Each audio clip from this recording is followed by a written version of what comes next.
আজকের এই ব্যাখ্যামূলক আয়োজনে আপনাদের সবাইকে স্বাগত। আচ্ছা, কোয়ান্টাম কম্পিউটিং শব্দটা শুনলেই কেমন যেন একটা জটিল, বৈজ্ঞানিক আর একেবারে বিমূর্ত জগতের কথা মাথায় আসে, তাই না? আজ আমরা এই কঠিন বিষয়গুলোকেই একেবারে ভেঙে খুব সহজ আর পরিষ্কার করে বোঝার চেষ্টা করব। চলুন, আর দেরি না করে শুরু করা যাক। শুরুতেই একটা ব্যাপার একটু ভাবুন তো, আমাদের দৈনন্দিন জীবনের এই যে সাধারণ কম্পিউটারগুলো, এগুলো কি মহাবিশ্বের সবচেয়ে জটিল বৈজ্ঞানিক সমস্যাগুলো সমাধানের জন্য আদৌ যথেষ্ট? মানে এগুলো কি তথ্য প্রসেস করার চূড়ান্ত সীমায় পৌঁছে গেছে?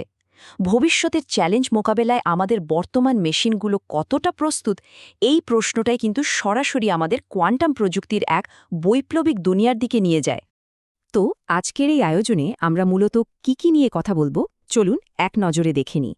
ক্লাসিক্যাল আর কোয়ান্টাম কম্পিউটারের একেবারে বেসিক পার্থক্য থেকে শুরু করে সুপারপোজিশন, এন্ট্যাঙ্গলমেন্টের মতো মজার সব বিষয়, বাস্তব জীবনে এর প্রভাব এবং সবশেষে কিভাবে একটা কোয়ান্টাম সার্কিট তৈরি করতে হয়, পুরো জার্নিটাই আমরা ধাপে ধাপে কভার করব। তো একেবারে গোড়ার কথা দিয়েই শুরু করা যাক। এই ক্লাসিক্যাল আর কোয়ান্টাম কম্পিউটারেদের মধ্যে আসলে মূল পার্থক্যটা কোথায়? পার্থক্যটা মূলত লুকিয়ে আছে এরা কিভাবে ডেটা বা তথ্য প্রসেস করে তার মধ্যে। এই যে আমরা পকেটে স্মার্টফোন নিয়ে ঘুরি বা ল্যাপটপ ব্যবহার করি, এগুলো কিন্তু বিট ব্যবহার করে চলে।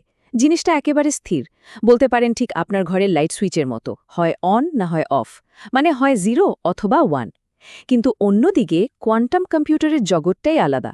এরা ব্যবহার করে কিউবিট, আর এই কিউবিট কিন্তু অনেক বেশি ফ্লেক্সিবল।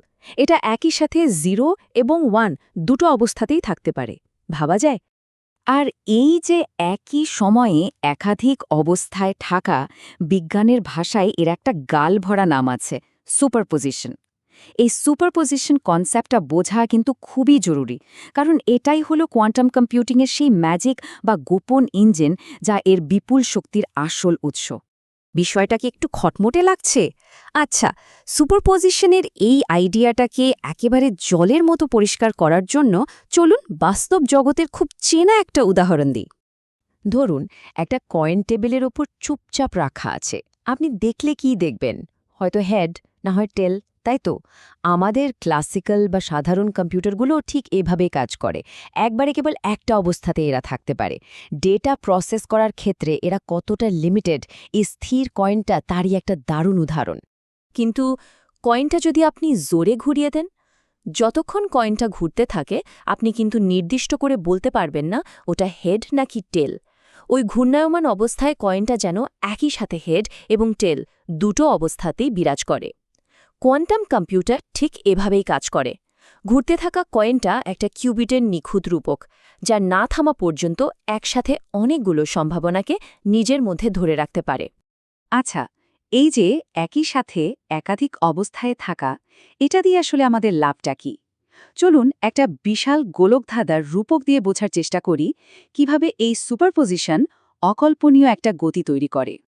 কল্পনা করুন, একটা গোলকধাঁধার ভেতর একটা ইঁদুর আটকে আছে। সে কি করবে? সে একটা রাস্তায় যাবে, রাস্তা বন্ধ দেখলে আবার ফিরে আসবে, তারপর নতুন আর একটা রাস্তা খুঁজবে। আমাদের সাধারণ কম্পিউটারগুলো ঠিক এই ইঁদুরের মতোই কাজ করে। একটা বিশাল বা জটিল বৈজ্ঞানিক সমস্যার ক্ষেত্রে প্রতিটি সম্ভাবনা ক্রমানুসারে, মানে একে একে পরীক্ষা করা কতটা সময় সাপেক্ষ এবং অদক্ষ তা নিশ্চয়ই বুঝতে পারছেন। এবার কোয়ান্টাম সমাধানের দিকটা ভাবুন। এখানে সিস্টেমটা ইঁদুরের মতো নয়, বরং কাজ করে একটা ছড়িয়ে পড়া কুয়াশার মতো।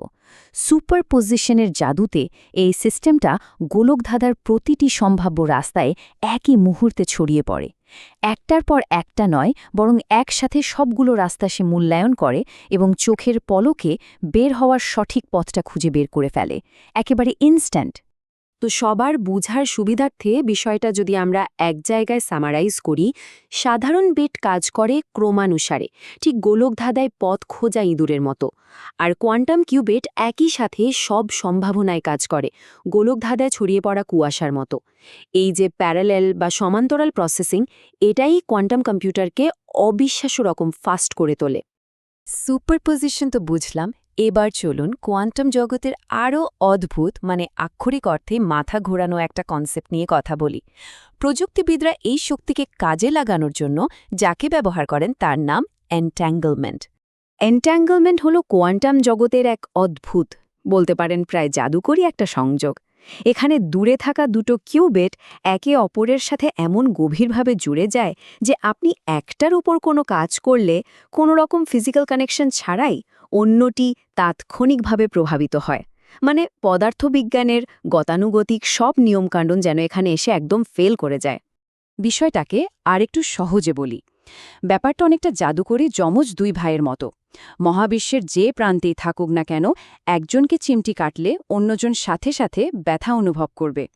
হ্যাঁ, শুনতে সায়েন্স ফিকশনের মতো মনে হলেও এই অদ্ভুত যমজসুলভ প্রতিক্রিয়ার কারণে কোয়ান্টাম সিস্টেমগুলো অভাবনীয় গতি এবং পারফেক্ট সিঙ্ক্রোনাইজেশনের সাথে বিপুল পরিমাণ ডেটা প্রসেস করতে পারে। এখন স্বাভাবিকভাবেই আপনাদের মনে প্রশ্ন আসতে পারে, ল্যাবের ভেতরের এসব খটোমোটে বিষয় আমাদের দৈনন্দিন জীবনে কী প্রভাব ফেলবে? মানে দিন শেষে আমাদের লাভ কি? প্রথমেই একটা ভুল ধারণা ভেঙে দিই। কোয়ান্টাম কম্পিউটার কিন্তু আপনার বাসার ল্যাপটপ বা ডেস্কটপের জায়গা দখল করবে না। গেম খেলা বা মুভি দেখার জন্য এর দরকারও নেই। কিন্তু বৈশ্বিক বড় বড় সমস্যাগুলোর সমাধানে এটি হবে আক্ষরিক অর্থেই এক গেম চেঞ্জার। যেমন ধরুন, খুব দ্রুত নতুন জীবন রক্ষাকারী ঔষধ আবিষ্কার করা, একদম নিখুঁত আবহাওয়ার পূর্বাভাসের জন্য জটিল সব ডেটা বিশ্লেষণ করা, কিংবা ভবিষ্যতের ইন্টারনেটের সাইবার নিরাপত্তায় সম্পূর্ণ এক নতুন যুগের সূচনা করা। এই জটিল বৈজ্ঞানিক কাজগুলো তারা অবিশ্বাস্য দ্রুতগতিতে করে ফেলবে। আমরা একদম শেষ পর্যায়ে চলে এসেছি। এতক্ষণ তো থিওরি শুনলাম, এবার চলুন একটু প্র্যাকটিক্যাল দিকটা দেখি। পাইথন আর কিসকিট ব্যবহার করে একজন প্রোগ্রামার কিভাবে একটা কোয়ান্টাম সার্কিট তৈরি করেন, চলুন তার রহস্যটা উন্মোচন করা যাক। শুনতে খুব কঠিন মনে হলেও এর ভেতরের প্রোগ্রামিং লজিক কিন্তু বেশ গোছানো। মাত্র 3টি বেসিক ধাপে বিষয়টা বোঝা সম্ভব। প্রথম ধাপে একটি কিউবিট আর একটি ক্লাসিক্যাল বিট নিয়ে একটা সার্কিট তৈরি করা হয়। দ্বিতীয় ধাপে আসে আসল টুইস্ট। কিউবিটটিকে সুপারপোজিশন অবস্থায় নিতে হ্যাডামার্ড গেট বা হ্যাডামার্ড গেট অ্যাপ্লাই করা হয়। আর শেষ ধাপে একটা সিমুলেটরের সাহায্যে চূড়ান্ত ফলাফলটা মেপে দেখা হয়। ফিজিক্সের যতই জটিলতা থাকুক না কেন, একটা কোয়ান্টাম যন্ত্রকে কমান্ড দেওয়ার কাজটা কিন্তু ধাপে ধাপে এভাবেই হয়। তো আজকের এই ব্যাখ্যামূলক আয়োজনটি শেষ করার আগে আপনাদের কাছে আমার একটা প্রশ্ন রেখে যেতে চাই।